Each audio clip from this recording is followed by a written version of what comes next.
Alright folks, welcome to Premium Fuel Magazine. I am Stu and we are here in Stu's garage, and today we're going to be doing our third video on the Miles Phantom board. So I've already covered this board in two other videos that I've done. One was basically an initial review. The second one was a speed test. I definitely urge you to check those videos out. If you don't know what this is the newest board to come from Miles Power. It's a miniature size electronic skateboard. The special features that this board boasts is it's supposed to do 30 miles per hour and take you for 30 miles worth of range, which is pretty phenomenal for any board, especially one of this size.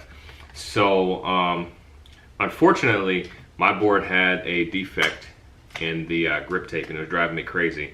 And so I tried to fix it and I ended up ruining the grip tape. As you can see here, it's hanging off the edge now because I stretched it out and I still didn't fix the bubble that was in the grip. So I got to re-grip this thing. But while we're at it, we're going to take a peek under the hood and see what makes this thing tick. So I want to share that with you guys and basically see what's under here.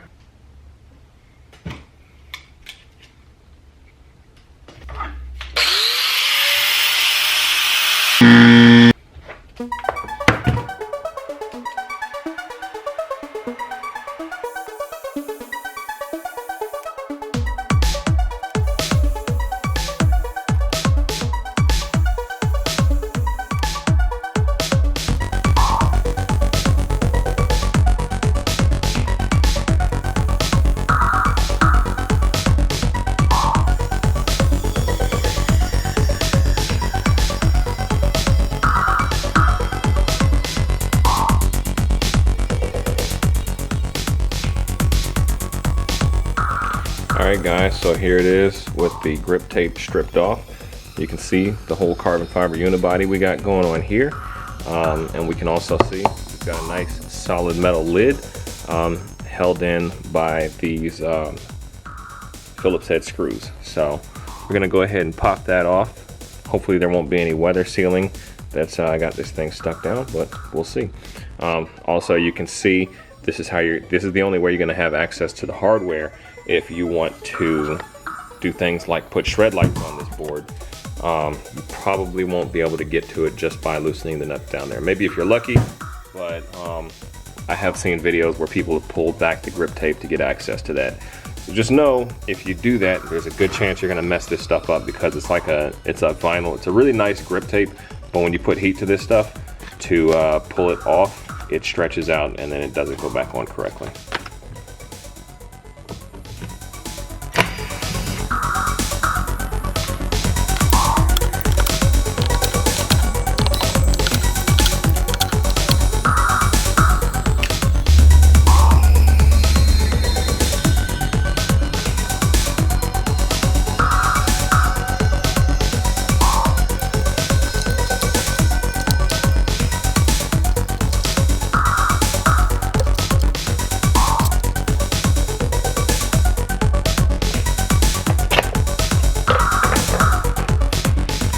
Alright guys, that was way harder to get off than what I thought it would be, and I'm pretty sure I avoided my warranty, but I'm doing this for you guys, so hope somebody enjoys this. Also, this plate here is not metal. It feels metallic, but it's not metal. Not 100% sure what this is made of, but this was really hard to get off because not only is it sealed around the edges here, but it's also glued directly to the battery. So it's got some nice weather sealing on it, so this thing has definitely got some pretty nice waterproof to it. Alright, so as far as the ESC goes, I have no idea what I'm looking at right here. Some of you guys who are into this kind of stuff probably know exactly what this is, but yeah, I've got no idea. Looking at the ESC, you can see that it's pretty well weather sealed with this urethane or whatever this material is. They've got all the connectors glued down so those things aren't going to vibrate loose or get moisture in between them. Also, the battery is actually glued there inside of the deck as well as to the cover plate that you got there. So no vibrations are going to affect that thing either. And the battery itself actually does not have any kind of branding or specs on it either.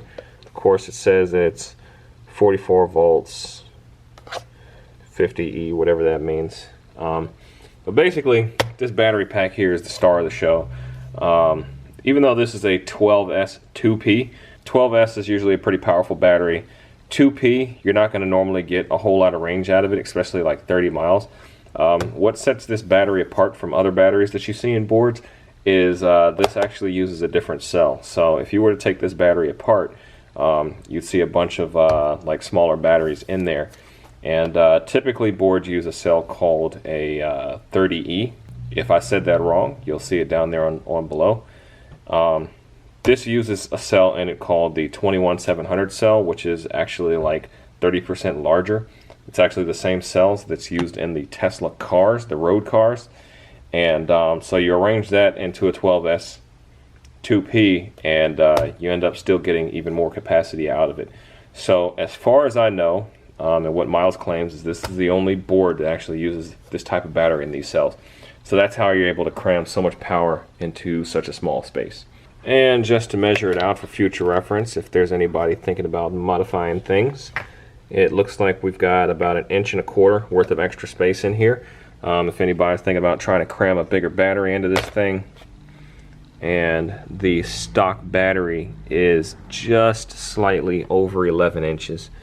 Not quite 11.25, maybe. Yeah, I'd call it 11.25. So that's a look inside the Phantom.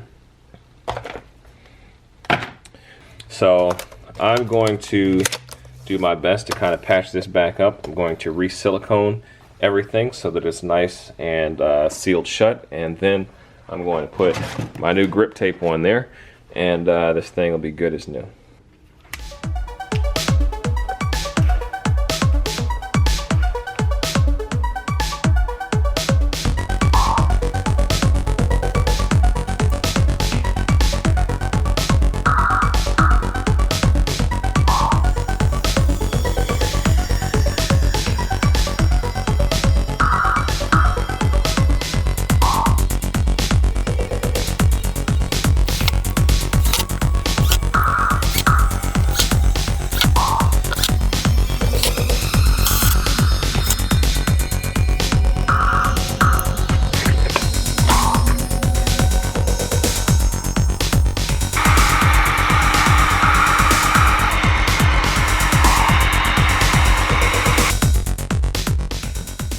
Alright guys, that's it for the Miles Phantom under the hood look.